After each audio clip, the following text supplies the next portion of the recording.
Kailan pa ibibigay ang buhay mo't lakas sa Kanya na nagbigay sa'yo ng buhay na wagas?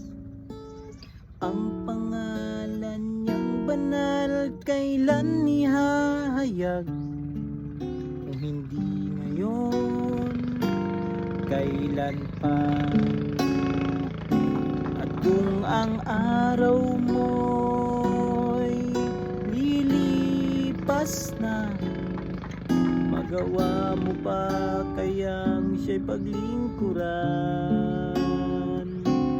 Kailan pa kaya maglilingkod sa Diyos?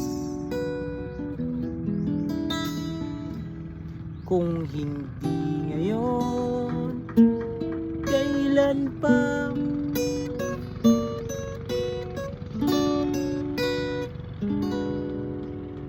Kung hindi ngayon, kailan pa?